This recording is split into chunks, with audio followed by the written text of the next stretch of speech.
Hi, everyone, and welcome to Pinstripe People, a Yankees podcast sponsored by FanDuel and presented by the Believe Sports Network. I'm Sal Maiorana, joined by my usual co-host, Mike Lindsley. And the man in the middle is best-selling author, national baseball writer, Tim Brown. And we're going to talk a lot about Tim's latest book, awesome biography. There it is. Mike's holding it up, about Nolan Ryan. We're going to spend a few minutes talking about these resurgent New York Yankees, who have won 4 games in a row. But Tim, first of all, thanks for joining us. It's a pleasure to have you. Fellas, I appreciate it. Thank you for having me. All right. So, Tim, you are a national baseball writer, so you're paying attention to everything that's going on. I'm also an author. I've written 21 or 22 books, whatever it is. So I know you can get your head buried in a book, but you got to keep your eye on everything else, and you're doing all that, covering baseball nationally. So give us your thoughts, if you could, on what Mike and I have been railing about for 2.5 months, this crazy Yankees season, where I don't know how they're 17 games over 500 as we speak today, but give us your thoughts on what you've seen from them. Yeah, Sal, I think my answer to how they're 17 games over 500 is the American League is terrible. I think that's gone a long way toward what the Yankees have been able to do, right? Every week, you've probably got 3 or 4 games against teams that aren't very good that you should beat, even beat up the way the Yankees are. I think that it's going to be really interesting come October, where it's hard to predict the American League side of this. You know, in the National League, you're sort of expecting sort of this Braves, Brewers, Dodgers thing, right? Whoever gets hot in October, who's ever going to pitch. In the American League, it's all over the place. And it's starting to look like the Yankees are going to have to come in through the wild card, right? Which throws off your rotation, which I think is the scariest part for me with the Yankees. I know they pitch, which is a good thing because they haven't really hit and they haven't really caught the ball. But you get into that wild card round, and now, you know, you're facing in that next round, assuming you move on, you're starting to face the other team's ace with your number 3 or number 4 person, and you start playing from behind in those series. And I think that's the issue with the Yankees is, you know, how deep do they go without Fried? I don't know. I think, but like I said, American League for me, total toss-up. There's not a team there that would surprise me coming out of that league into the World Series. Yeah, no doubt. I mean, that's the answer, right? I mean, that is the answer. It's the AL is so brutal. When you go through, you know, roster, you've seen the game, you've seen it all at this point of your career, Tim, with the roster. I mean, yeah, if they get guys back, that's what the hot topic was when I was in Cooperstown a couple of weeks ago. Everybody said, oh, the Yankees, they just need guys back. But even if they get guys back, we've been hammering on this too, like hitting with runners in scoring position. Yes, the pitching is huge. It's a bullpen-centric game now. On and on it goes. But for me and my money, it always starts with runners in scoring position. I mean, here were the Yankees, I think on Wednesday night, they went 2 for 11 in RISP, and they still won the game.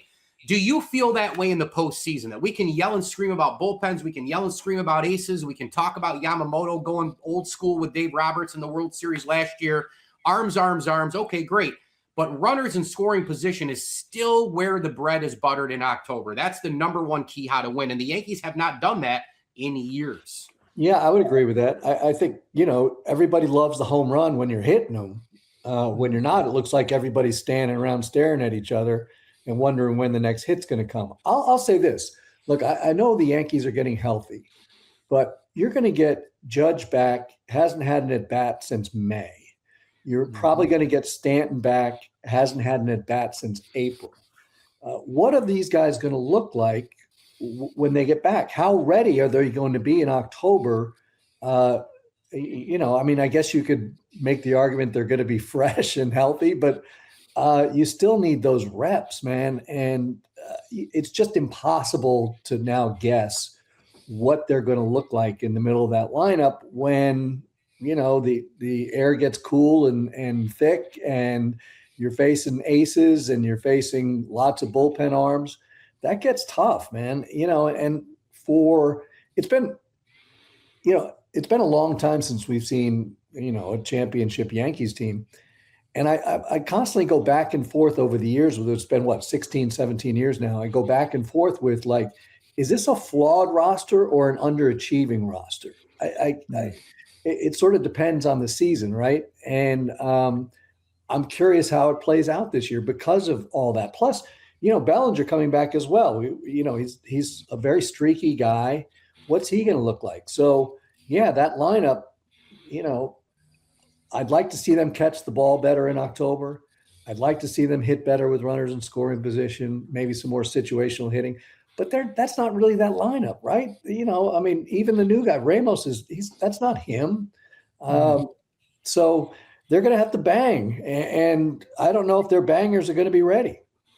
I think you made a great point there, Tim. Mike and I have talked about this. Everybody, all these Yankee fans just seem to think that Judge and Stanton are going to come back. Everyone's going to snap their fingers and the ball's going to leave the yard, 5 times a week for each guy.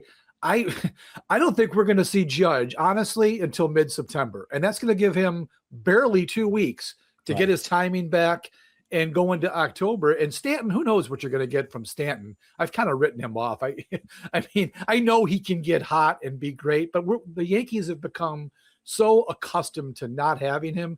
He is almost a non-factor to me. Judge is the key here. And like you said, are they going to be able to just step right in and all of a sudden be the guys that they were? I don't know. And the other point you make that I'd love to have you expound on is this mismatched roster that Mike's best friend, Brian Cashman, right, Mike? I know he's your guy. You love him so much. I just think this roster is it's just so discombobulated with even the guys they added were guys they didn't need. Luis Garcia, who is essentially the same player as Ben Rice, a left-handed first baseman, DH, who's average in the field and hits home run. It was the same player. And you just mentioned Ramos has been, he's there until Bellinger comes back. Give us your thoughts on the way this roster is constructed. Yeah, well, I look at the roster and I look at the injured list right now, and I look at what this what may come to pass, what it's all going to look like come end of September, early October. To me, it looks like a team with a lot of DHs. And to me, in October, that's dangerous. When, you're going to score your runs when you're going to score your runs. When they're hitting home runs, it all looks great, right? Everybody's happy and everybody's cheering and you're putting points on the board. But what are you going to do in the other half of the inning? Are you going to catch the ball? And that's to me where it gets dangerous. I think Bellinger's one of the great athletes in the game. He can play anywhere for you. But again, it just seems a little bit creaky around the defense. And as we saw, in the last time they played the World Series, that could win and lose it for you. You can get all pretty and everything in the batter's box and you can pitch pretty well. But if you're not going to catch the ball, particularly in those big moments, even a guy that you rely on who's actually pretty adept defensively in Judge, you drop one ball, the whole series changes. And to me, that's the danger part with this roster and with these Yankees. Yeah, no doubt about it. We're here with Tim Brown, the terrific best-selling author, national baseball writer for years and years and years. I've had so much respect for you. And Sally, you want to just transition over now quickly to the Nolan Ryan book. You talked a lot about, the pitching, right, with the Yankees. You get into a short series and, it might be a 3 versus a 1 and all the rest. There was no doubting this guy, by the way, this book, major bookstores and online where books are sold. He was a number one. He was durable as all get out. His record, he had a lot of wins, but he had a lot of losses. He had a lot of strikeouts, but he had a lot of walks. But he also didn't have a lot of run support, especially in the Houston Astro days. You go way back with Nolan Ryan. You go back to his early days, the childhood, the baseball, the family. Texas is Ryan. Ryan is Texas.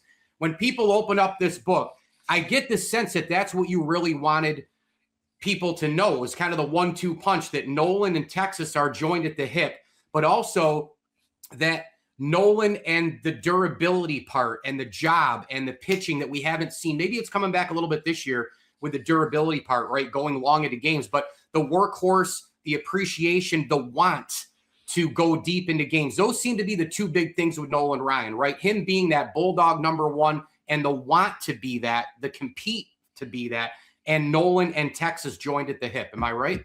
Yeah. For me,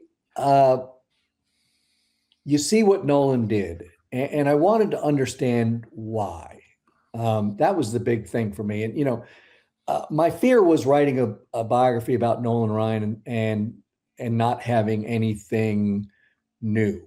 Like what someone looks at a Nolan Ryan book on the shelf and said, well, what can you possibly tell me about Nolan Ryan that I don't already know? And for me, the real curiosity came in not what he did, but why he did it, how he was able to do it. And so I thought those answers were back somewhere in his past, where there was somewhere along the line, there came this expectation of finishing what you started.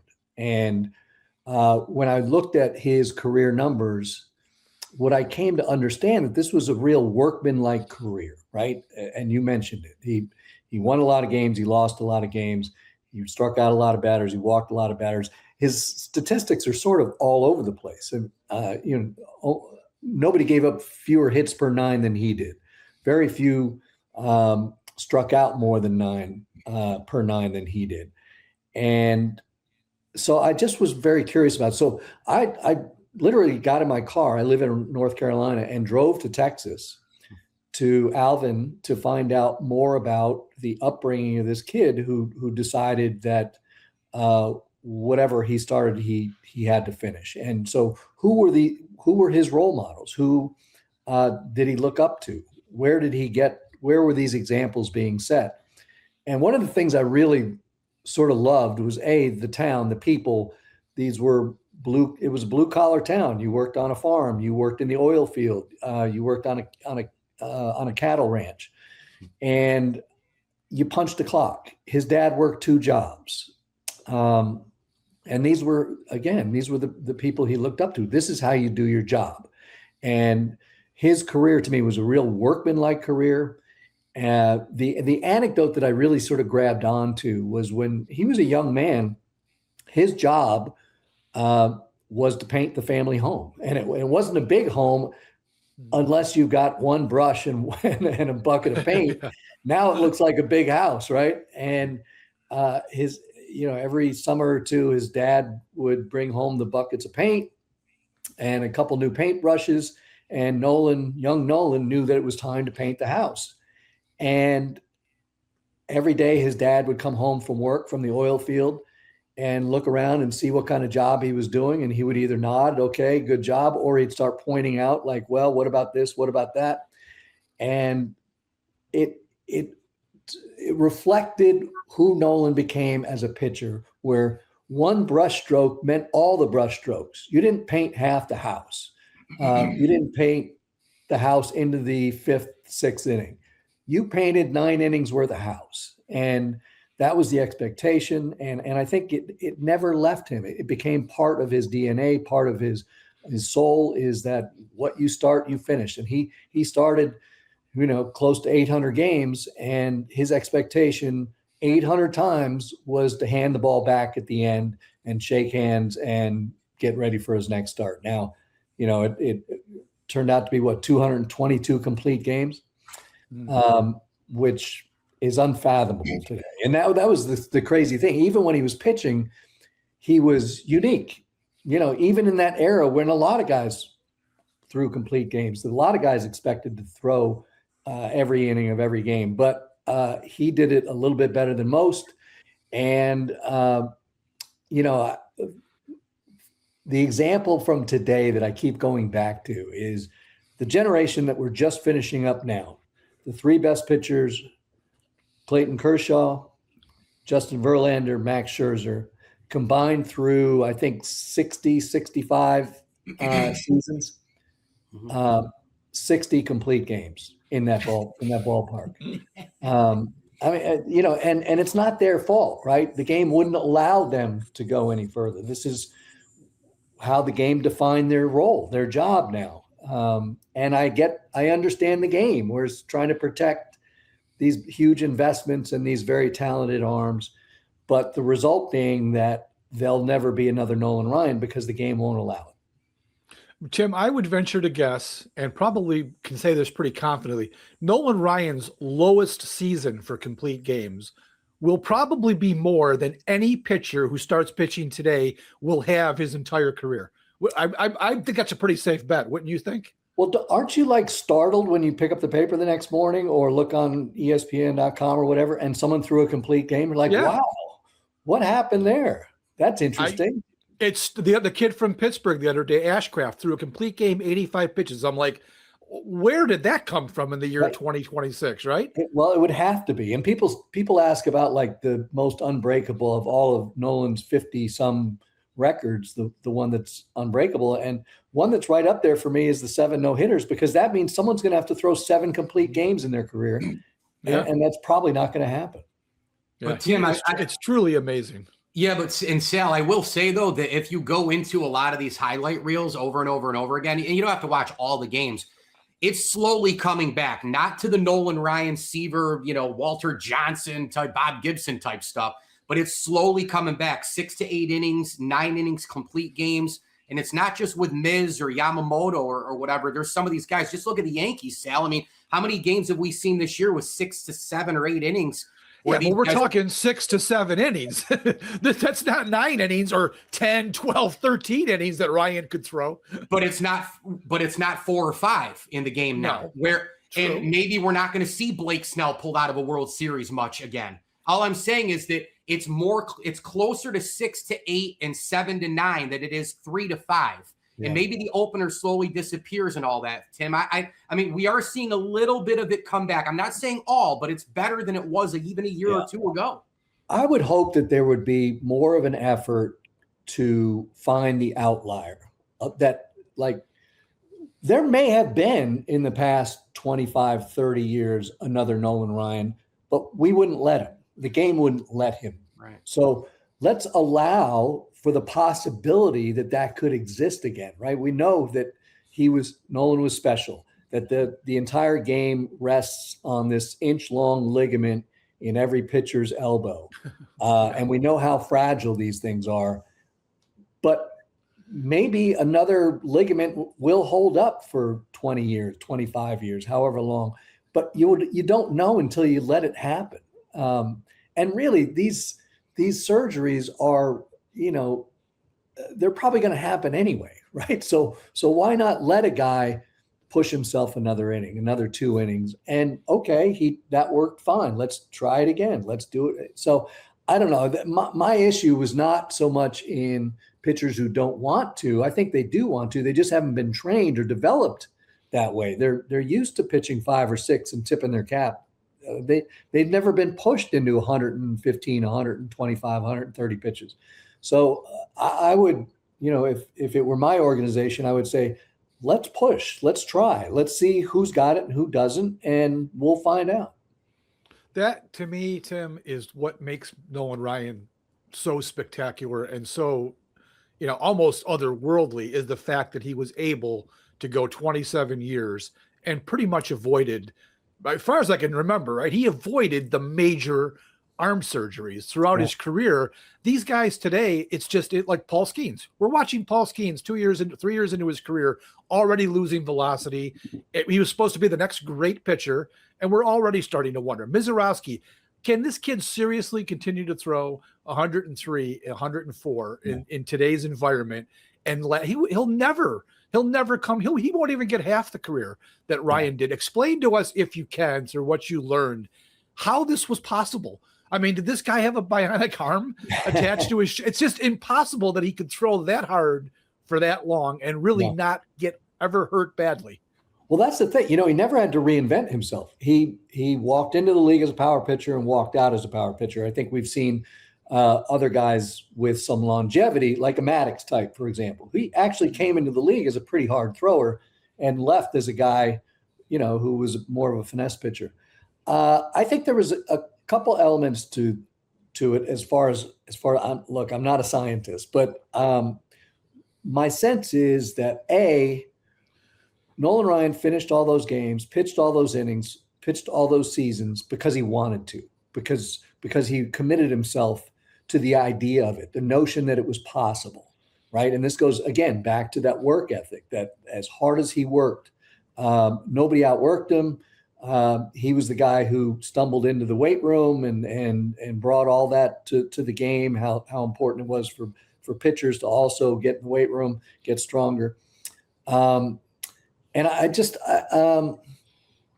think that Nolan Ryan threw as hard as he could, but just that hard.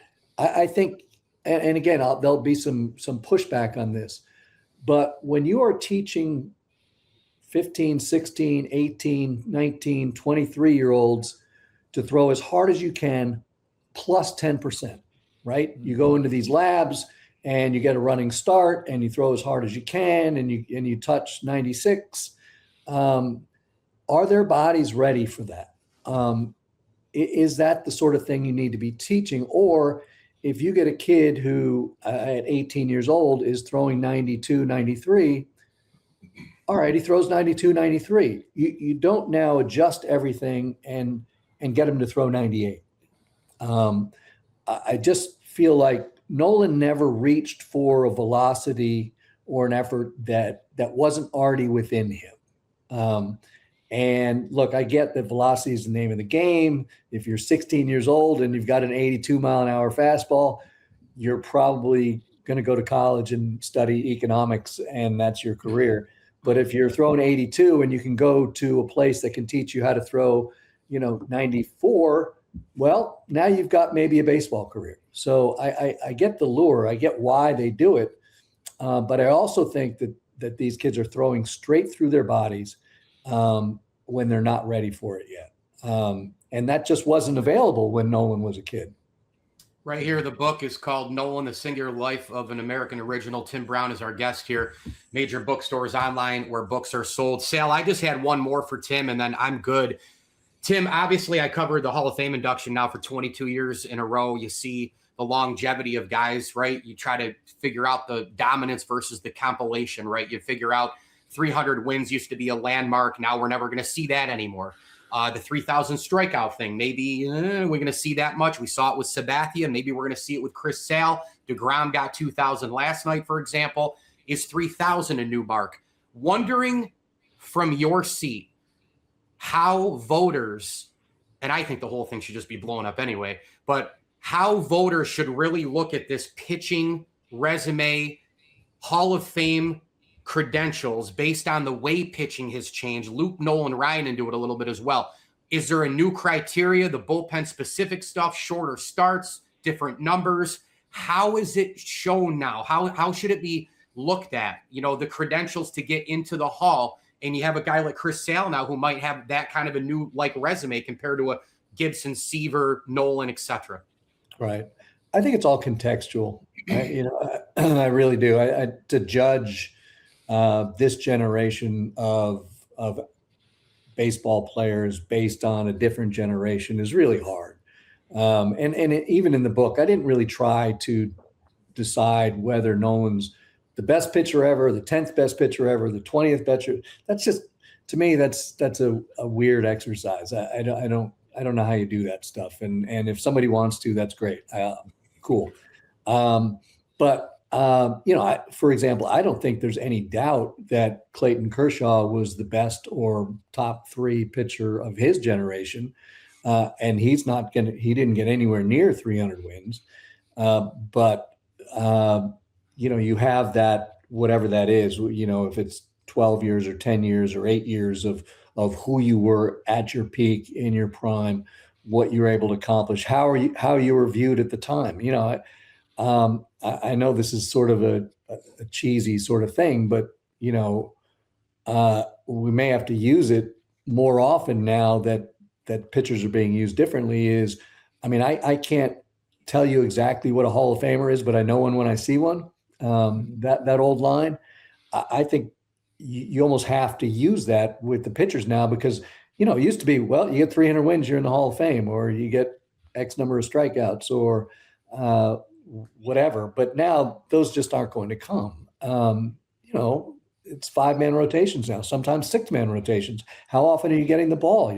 Nolan Ryan made 42, 43 starts in many of his seasons. We just don't see that. So those big numbers, those big counting numbers, we're not going to see him unless, some freak comes along, which, we're all rooting for that. Maybe Maiorana can put together 15 seasons with this fastball and these sort of results. But again, it'll be contextual. Who are they standing next to? Are they better than those guys? And, then you pluck off the top, 1 or 2% and put them in the hall. Last thing for me, Tim, he pitched in one World Series, obviously the amazing Mets in '69. They did win, so he did get a ring, but he wasn't Nolan Ryan yet, right? He wasn't the guy that we all, saw him become. In your research and in talking to him, was that ever a regret for him that he never got back to the World Series again, let alone win one? He only got the one when he was still coming up and really wasn't. It was Tom Seaver's team at the time. Right. Yeah. I think absolutely he would have loved to have won more World Series. Those Astros teams, sort of at the heart when it was Mike Scott was there and those 86 Astros in particular that looked like they had the Mets beat and then didn't. But I think what he talked about was, wow, it's crazy to think that, in '69, he would have been 22 years old. You're pitching in a World Series. He didn't have a great big role on that team. He pitched out of the bullpen primarily. And to think that all those years would pass and he'd never go back, I think it surprises him for sure. Okay. But he pitched on this goes to that Cy Young question, never won a Cy Young. Pitched on a lot of mediocre teams that had very little offense.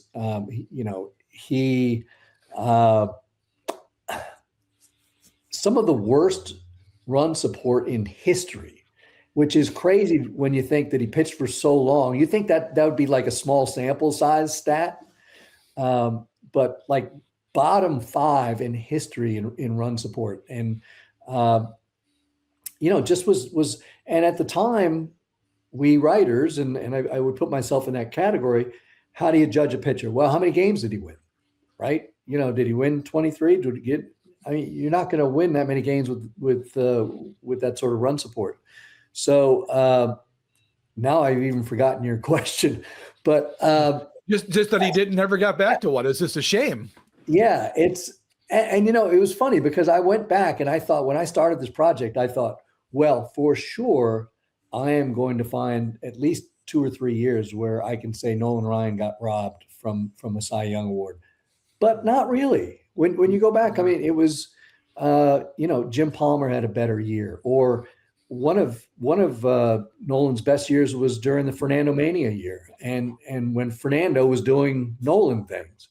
So there were a handful of years where you said, well, you could have voted for Nolan, but there was no one season where you thought, well, Nolan got robbed here because everybody was looking at his won-loss percentage. So, yeah, I mean, the World Series thing, absolutely. He should have there been more. Yes, absolutely. Regret's probably a strong word for Nolan. I think he has a better sort of a pure perspective on how it all went. It went the way it went. Yeah, Sal, by the way, it was like pitching for the 2026 Yankees. I was just going to say the same thing. I think some of these Yankees starters could probably give Nolan Ryan a run for his money in the lack of run support they've received this year. Right. Hey, look, Tim, we really appreciate you coming on. It was great to have you. It's always great to have different perspectives on the show. That's the book that Tim is holding up. Tim has also written several other books. The one that was really, well, they're all interesting. How did you hook up with Eric Kratz for that book? Because that one seems like that was kind of out of a catcher, but out of a left field. How did that all come about? A bit of a niche book. And I will say that the Tao of the Backup Catcher will be coming out in paperback in about 2 weeks. Nice. So as I pushed further and further into my career, it was weird where initially, I think when you start following baseball, you really sort of lock in on the superstars, right? They have your attention. They're so good. There's such a curiosity. And the further along I went, maybe this was getting into old age and raising 2 sons and things like that, I really started looking at or appreciating the guys who struggled with the game. It just felt so much more real to me. I could relate to someone who struggled with the world, with their job, with who they're going to be, with where they're going to be tomorrow. It's all so tenuous. And so that book really reflects the way I see the game, the way that what I appreciate in the game, the guys who maybe have a little less raw talent than others, but find a way to survive in the game, to occasionally even produce in the game, to win games in the 21 hours around the games, just those sort of the people rather than the ball player that I just came to appreciate. I really admired how those guys went about it. And to me, Eric, having the career that he did was very emblematic of that kind of player, where he just found ways to be valuable. And what it was for me ultimately was a reflection of the world where, we're not all, look, I didn't turn out to be Ernest Hemingway. You turn out to be a newspaper hack, and okay, well, that's going to have to be good enough today. Where are your feet today? So you've got to be good at what you're asked to do today and be the very best at that. Doesn't mean you don't want to be Johnny Bench or Ernest Hemingway, but you can still be the best Tim Brown you can be today. And so I just admired those guys. I thought it was I spent 2 years of my life talking to backup catchers. It was awesome. I love it. That's great. That's great. All right, Tim, again, thank you very much for being with us. Mike, as always, thanks for co-hosting.